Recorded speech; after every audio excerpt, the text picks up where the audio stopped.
еще лучше видны все эти выбоины из пола, да, которые от оружия, от обстрела остались.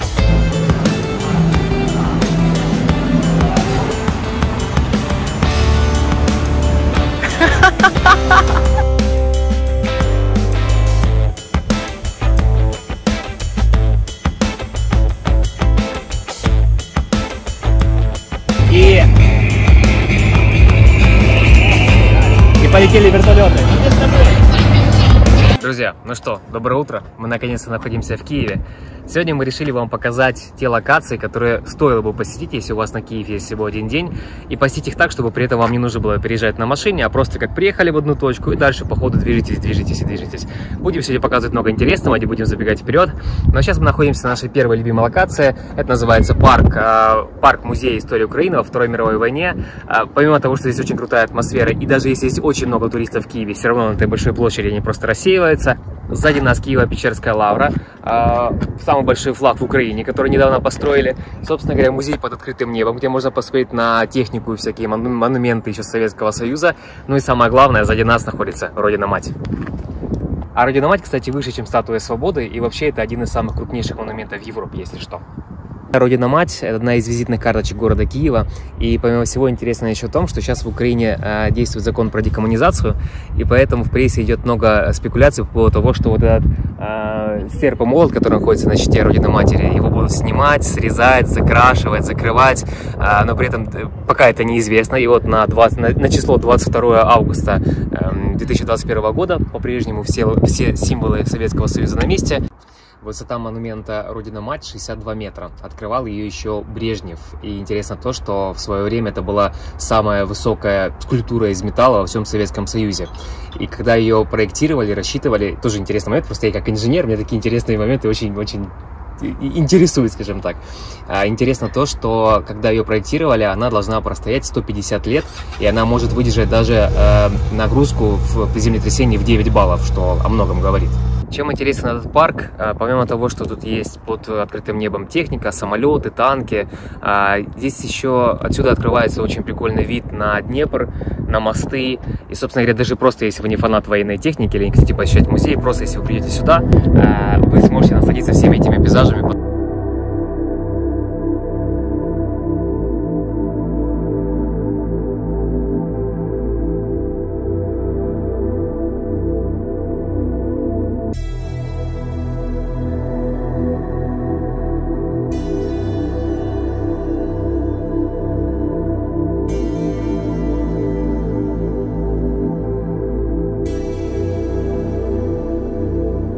Сейчас мы зайдем в такой небольшой туннель, тоже обязательно зайдите.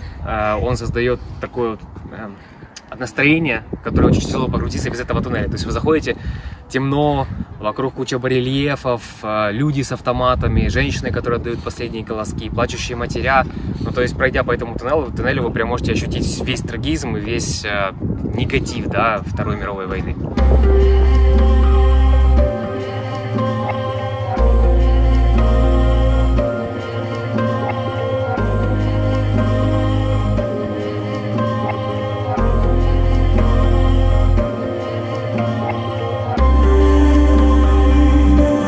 Мы подошли уже к Киево-Печерской лавре. Сейчас это как бы первая из его входов.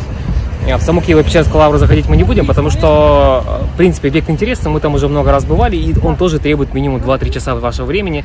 Там есть прикольный музей миниатюр со всякими подкованными блохами, там в волосинке высечены всякие там здания. Очень прикольное место, стоит посетить, но просто если у вас на Киев только один день, то я бы, наверное, не рекомендовал, потому что очень много времени просто отдадите, даже не заметив как. И еще здесь, соответственно, есть экскурсии по пещерам, где раньше жили монахи.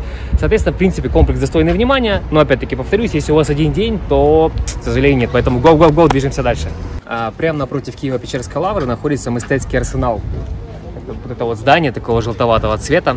В этом здании проводятся выставки, в этом здании проводятся показы мод, книжные ярмарки. В принципе, это объект очень интересный с точки зрения европейцев. Сюда часто приезжают именно в Мистецкий арсенал. Из-за того, что территории очень большие, можно собрать огромные инсталляции и параллельно вести несколько выставок, несколько показов. Поэтому, если вы хотите творчески резко погрузиться в культурную жизнь города Киева, то Мистецкий арсенал — это точно ваша локация. Ну и плюс ко всему вы сможете посетить Киево-Печерскую лавру, а потом перейти через дорогу и перейти в Мистецкий арсенал. На самом деле гостиница «Салют» — это такой весьма спорный объект. Фактически это результат столкновения архитектуры и власти. Мало кто знает, что это здание изначально должно было быть 18-этажное. Но случилось так, что когда построили первых 5 жилых этажей, приехала, соответственно, комиссия из Москвы, посмотрела, что 18 этажей немножко слишком, да, и, соответственно, они решили остановиться на 5 этажах. Соответственно, здание должно было выглядеть совершенно по-другому, но теперь оно выглядит так, как оно выглядит.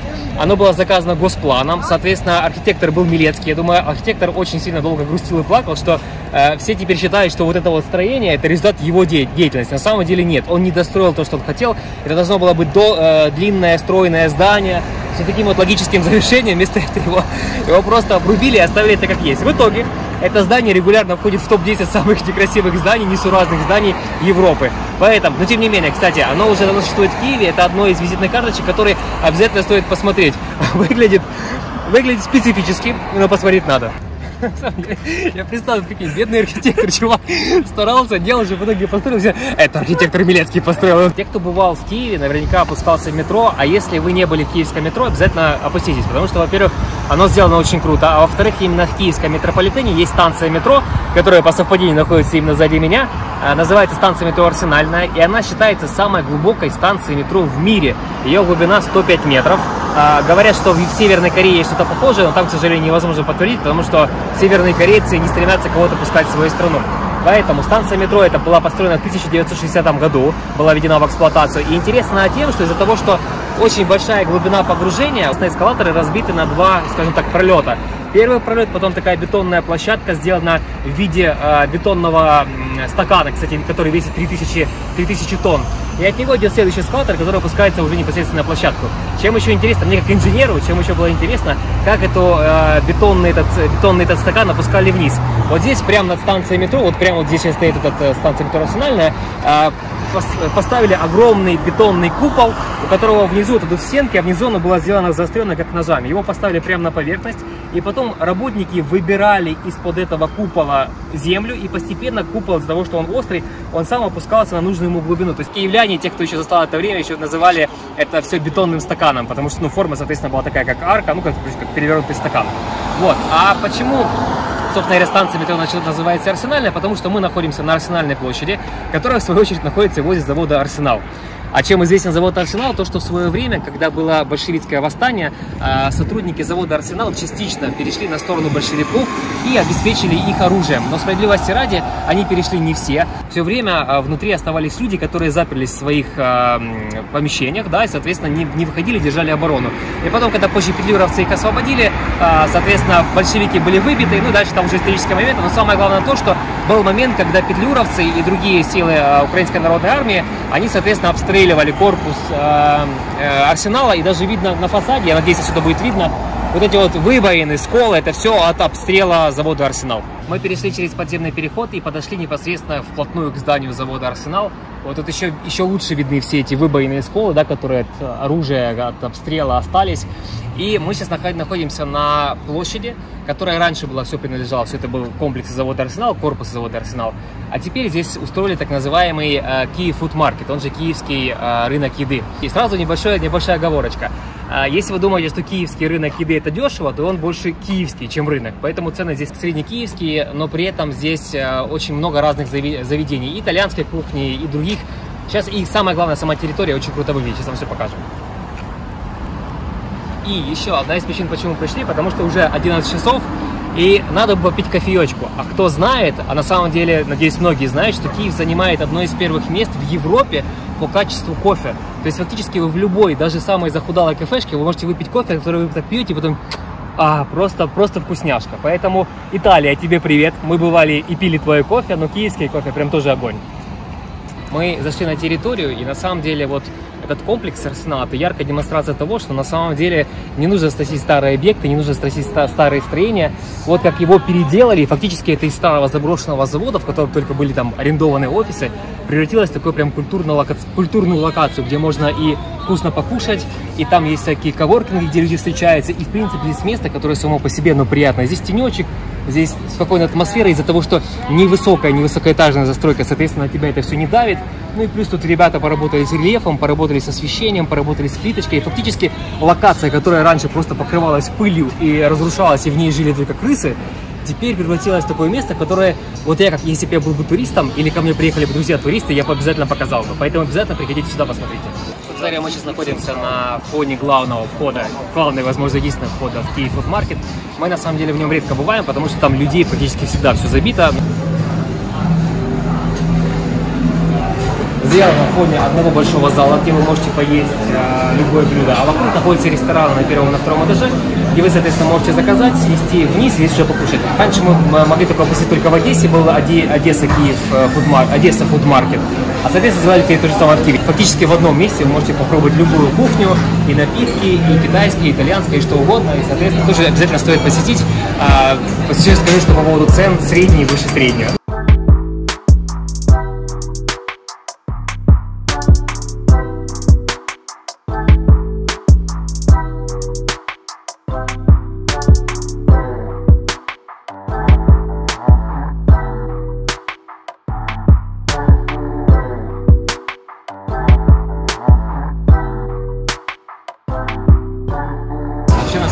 Киев — это одно из самых крутых, если не самое крутое место с точки зрения кулинарии. Здесь настолько развита культура общепита, рестораны, кафе, бары. Очень много крутых заведений, причем настолько крутых, что мы даже с оператором реально подумаем, да, оператор?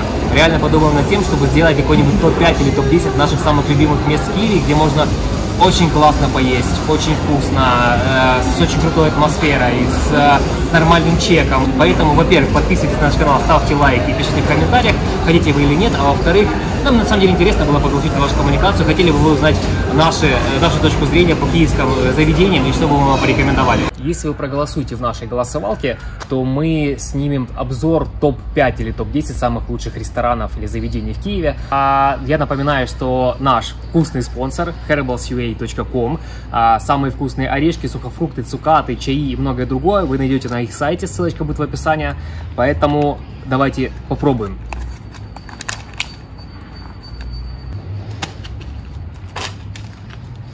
Подписывайтесь и ставьте лайк. Сейчас будем продолжать движение дальше по нашей однодневной экскурсии. И сейчас я познакомлю вас с самым дорогостоящим транспортом в Украине, а именно электроскутера. В чем она дорогостоящая? Потому что на самом деле там оплата идет за минуту, и если пересчитать, то даже намного дороже, чем на такси кататься. Берем электросамокаты и движемся по нашим следующим маршрутам. Все покажем, все расскажем. Этот самокат неисправен. Это улица Грушевского, и мы сейчас находимся возле следующего, одного из самых красивых парков в Киеве. Это Маринский парк. На самом деле, в последнее время в парке в Киеве вкладывают неплохие деньги, поэтому парки выглядят ухоженными, ставят детские площадки, держат их в чистоте, поэтому приятно посмотреть. Ну, наконец-то мы нашли нашего будущего железного коня и будем двигаться по этому сплошному маршруту, который выведет нас еще более красивые места. Подъехали к первому фонтану, и на самом деле недавно узнал информацию, что этот фонтан был отлит на заводе «Большевик».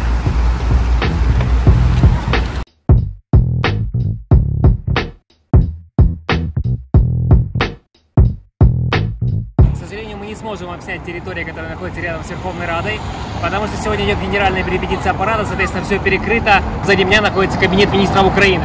Тоже такое достаточно монументальное здание, выглядит впечатляюще, поэтому тоже стоит посмотреть.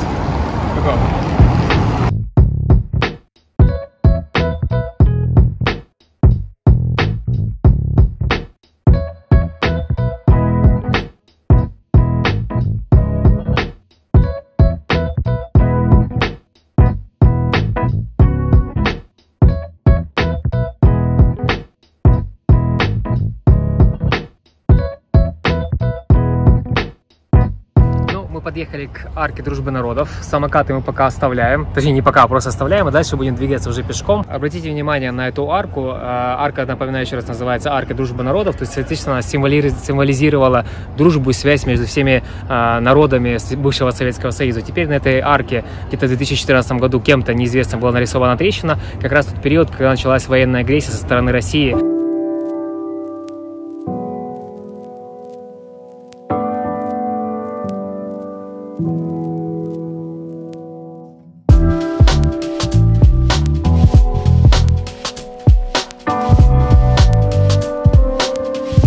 Мы с вами зайдем на одну из самых скандальных строек последнего времени. так называемый стеклянный мост. Ну, начнем с того, что из стеклянного у него ограждение. И по задумке архитектора, и вообще по задумке мэра Киева, этот мост был по всему еще должен быть еще и прозрачный. Не знаю, как получилось так, но что-то пошло явно не так, и мост прозрачным быть перестал. Ну, короче, так или иначе, мост есть, и то, что происходит за мной, а сейчас мост просто забит туристами и забит местными, потому что, на самом деле, в Киеве, как мне кажется, на там 3 миллиона населения официально, я думаю, намного больше, очень мало точек, в которых можно погулять. Давайте по нему пройдем, посмотрим, как он выглядит, какие с него открываются пейзажи. Такой вид открывается с пешеходного моста. Можно увидеть, соответственно, Труханов остров. Можно хорошо увидеть, разглядеть Подол. Сейчас мы как раз подходим к тому месту, где должны были быть установлены прозрачные стекла. Но прозрачными они были, по-моему, далеко недолго. И вот, собственно говоря, вот так. По главной задумке, смотря вниз, вы должны видеть дорогу, под нами проезжающие машины. Но немножко прозрачных фрагментов осталось, по-моему, только вот здесь. Да это не очень.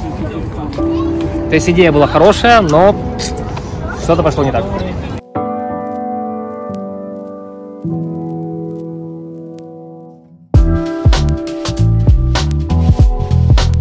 Сейчас мы выходим на главную улицу города Киева. Это Хрещатик. Кстати, это одна из самых коротких улиц в Киеве, потому что ее длина 1300 метров. Ну, мы наконец-то подошли к Майдану Незалежности. Ну, как наконец-то? Мы практически прошли метров 200 и уже возле Майдана. Для меня, когда я впервые побывал в Киеве, для меня было открытие, что на самом деле Майдан Незалежности, он разделен на две части. То есть, фактически, улица Хрещатик пересекает его. И с одной стороны установлена стела, посвященная независимости Украины. Справа от нас расположена улица Героев Небесной Сотни. Именно там происходили те события, когда была революция гидности, там гибли люди. На самом деле Хрещатик и Майдан Незалежности среди киевлян он не очень популярный, потому что здесь всегда много людей, здесь всегда шумно, здесь практически нет местных. Хрещатик продолжается. Мы, как вы по нему прогуливаемся. Слева от нас, слева от меня, справа от вас расположен КМДА, это Киевская міська державная администрация, ну то есть горсовет, грубо говоря. А дальше за ним расположено как раз то самое здание ЦУМа, которое долго реставрировали. Ко Дню всех влюбленных название ЦУМа креативщики переделывали в ТЕМ. Кто не знает, ТЕМ – это из украинского, типа звук, при якому люди цілуються, типа ТЕМ. Поэтому респект креативным людям Киева. Поэтому ТЕМ, подписывайтесь на наш канал, ставьте лайк, потому что мы тоже очень креативные люди из Киева. Да, и всем ТЕМ. И всем ТЕМ. Это мы сегодня снимаем, сегодня еще не очень жаркий день. Но на самом деле, судя по моей футболке, жарковато. Сейчас мы находимся возле легендарного красного корпуса университета имени Тараса Шевченко. На самом деле, почему я делаю такой акцент? Потому что эту фразу мы уже перезаписывали, потому что я называл его имени Тараса Григорьевича Шевченко, имени Шевченко, а это нет, именно университет имени Шевченко. Почему эта позиция принципиальна? Потому что наш любимый, дорогой оператор, который находится за кадром, учился именно в этом корпусе, поэтому для нее это очень близко к сердцу. Я читаю немой вопрос в ваших глазах. Почему же он красный? Расскажите нам, Александр. А я вот вам скажу. На самом деле официальных версий нет. Есть зато много неофициальных. Одна из наиболее правдоподобных лично для меня. На самом деле цвет этого корпуса должен был быть вот такой, как находится это соседнее здание. Это, по-моему, ректорат, если не ошибаюсь. Должна была быть точно таким цветом. Но когда просто закупили краску, когда ее привезли, обнаружили, что есть некая ошибка. А ошибка весьма... Что-то пошло не так, да? И теперь он стал красным. И, соответственно, чтобы уже не перекрашивать, часть здания уже покрасили в красный цвет. И как бы цвет так пришелся людям по вкусу, что решили, а давайте так и оставим. Рядом с красным корпусом, что интересно, еще находится парк Шевченко. Тот, кто смотрел наш выпуск из Грузии, наверняка помнит момент, там, где мы были в подвальчике, там, где было очень много вина и других спиртных напитков. И оператор не могла сделать то, что она хотела сделать, то, что она снимала, поэтому здесь по просьбе оператора выполняем. Check the mic and make sure it sound right, boys.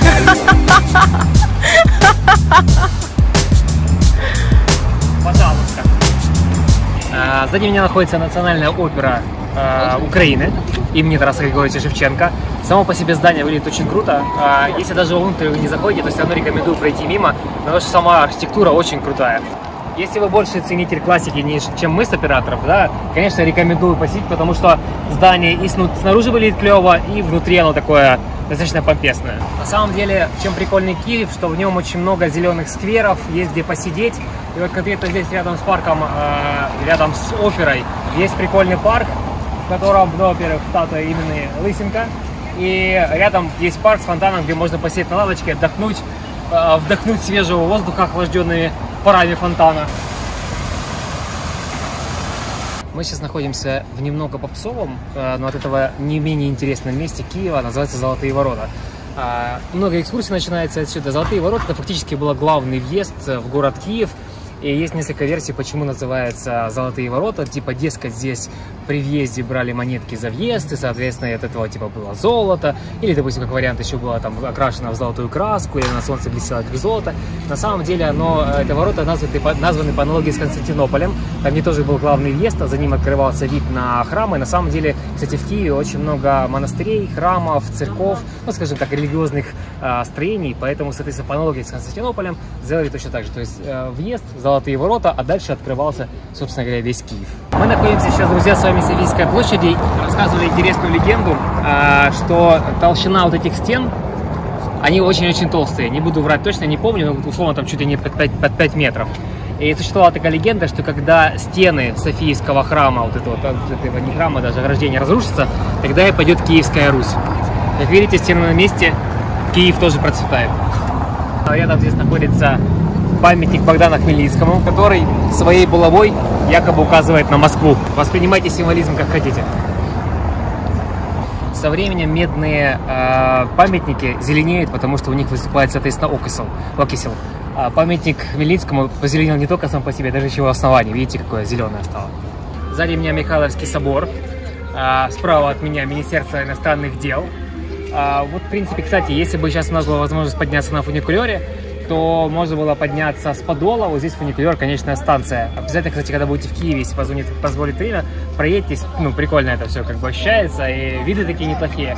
Ну так вот, а сейчас мы, соответственно, с Михайловской площади будем двигаться вниз на Подол, и там, соответственно, покажем вам еще кое-что интересное.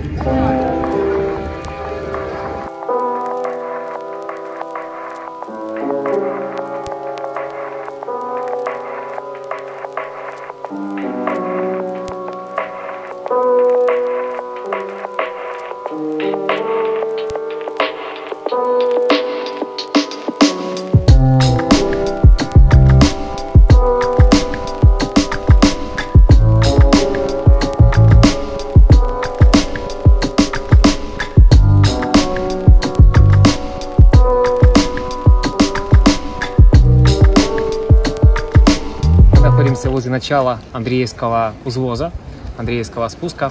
Это, собственно говоря, Андреевская церковь. Вы ее наверняка видели, если видели фильм «За двумя зайцами», там, где главного героя в конце выкидывают на улицу. Собственно говоря, происходит действие именно здесь. На точку зрения нашего оператора, это самая красивая церковь в Киеве. И прикольно, что рядом с ней еще находится вот здесь вот остатки Десятинной церкви. Десятинная церковь — это одна из самых первых вообще церквей в этом регионе. Мы сейчас находимся на остатках Десятинной церкви. На самом деле вот это, если сейчас посмотреть, это как раз основание фундамента. А вот это фрагменты той мозаики, которая была найдена. То есть, соответственно, эта мозаика лежала в той самой первой церкви, которая была построена в этом регионе. И на самом деле эту церковь еще можно увидеть на гривневой купюре, если еще найдете старого образца. Как раз выглядит вот именно так она. И на самом деле вот даже можно даже сейчас оценить масштаб этой церкви, которая была настолько стара, но имела вот такую огромную площадь. Настоятельно рекомендую прогуляться по Андреевскому спуску, соответственно, вкусить всю эту атмосферу. Ну и на самом деле просто потусить среди людей, посмотреть, что происходит.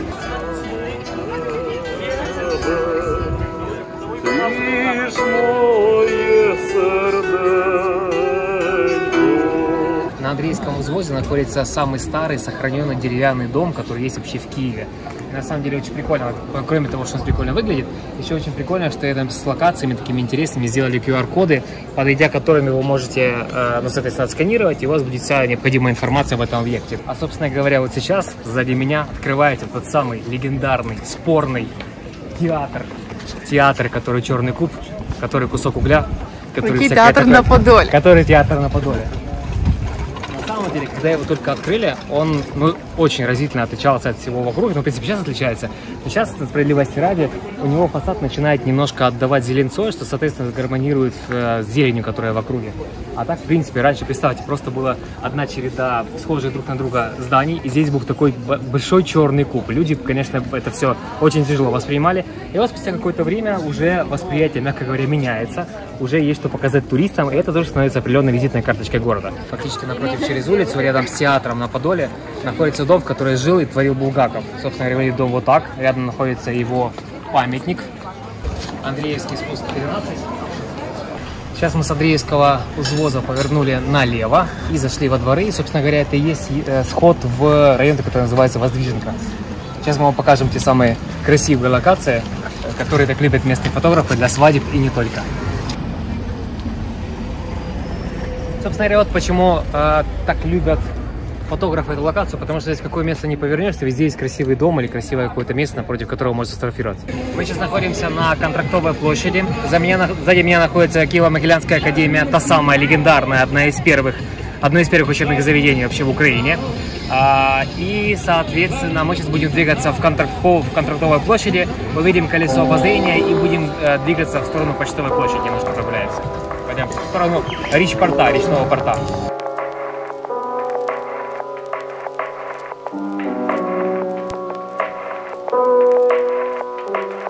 Ну что, друзья, мы наконец-то подходим к финалу этого дня. Сейчас мы находимся на Почтовой площади. Сзади меня находится речной вокзал. Сейчас находится на реконструкции, поэтому тяжело оценить все его красоты. Сзади меня еще находится фонтан с маленькими мальчиками. Пока фонтан не работает, но мальчики остались. Ну и, соответственно, отсюда можно оценить, как реконструировали площадь.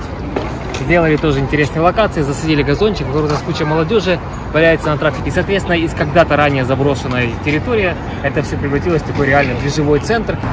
И все-таки, прогуливаясь по Киеву, надо обязательно отметить, что все-таки самая главная достопримечательность Киева — это, конечно же, Днепр.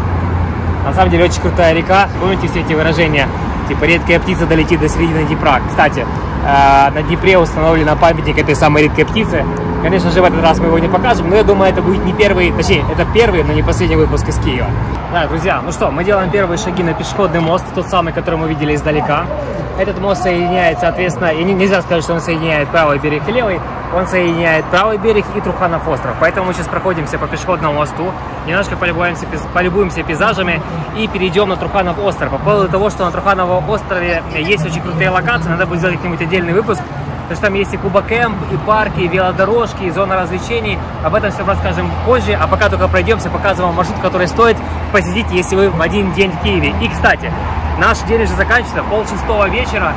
Ножки так немножко уже ощущаются, что мы как бы сегодня погуляли. Поэтому за наши старания обязательно лайк, подписка, нажмите на колокольчик и оставайтесь с нами, потому что еще будет очень много всего интересного впереди.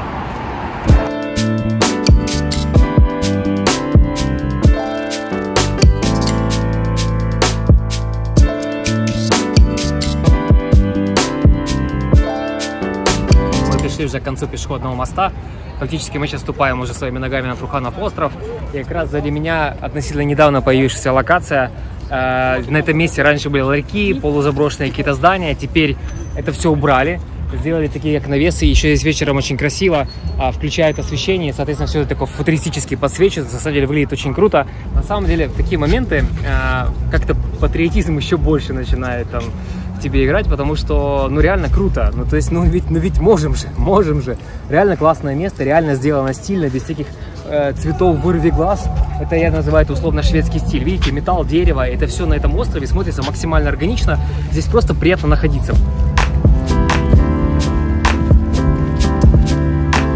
Недалеко от пешеходного моста находится еще одна локация, называется ЮБК. Не путайте, это не южный берег Крыма, это южный берег Киева. Сейчас мы находимся здесь, в принципе, уже можно разбываться и ногами ходить по песочку, но мы пока этого делать не будем, пока просто найдем себе место, где присесть и попить что-нибудь холодненького.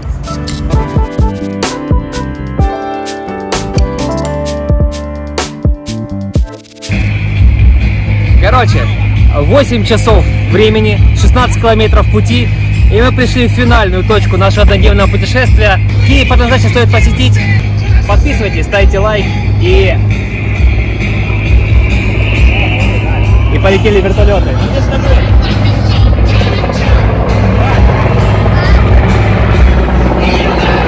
Я считаю, идеальное завершение эффекта. Это мы специально, короче, для завершения видео.